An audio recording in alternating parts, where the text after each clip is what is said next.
అందరు సండేని ఎలా ఎంజాయ్ చేశారు? నేనైతే ఎలా ఎంజాయ్ చేశాను. కృతంగా నుంచి ఆర్డర్ చేసుకున్నాను. స్ప్రైట్, రాగి ముద్ద, Rayalaseema mutton curry and chicken biryani.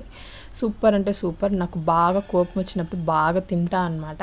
Actually ఇక్కడ ఇంకో విషయం కూడా చెప్పాలి. రాయలసీమ టేస్ట్ ఎంతమందికి ఇష్టమో లైక్ చేయండి, నచ్చితే కమెంట్ చేయండి. Support to my channel.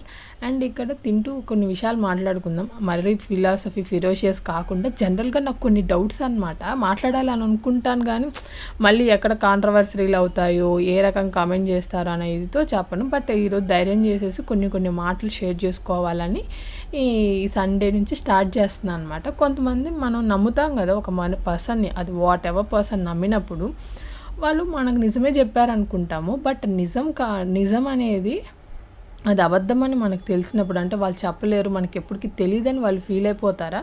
అబద్ధం విత్ ప్రూఫ్లతో మనకు తెలిసినా మనం వాళ్ళని ఏం అడగలేమా? అసలు ఏంటి వాళ్ళ ప్రాబ్లము? వాళ్ళకి అంత ధైర్యం ఏంటి? నిజం చెప్పేస్తే అయిపోయిద్ది కదా, అక్కడికి ప్రాబ్లం సార్ట్ అవుట్ అవుతుంది కదా. ఏమంటారు? నాన్ వెజ్ తిన్నాక స్వీట్ తినాలి, వెజ్ తిన్నాక పక్కా స్వీట్ తినాలి, అందుకే పీచ్ మిఠాయి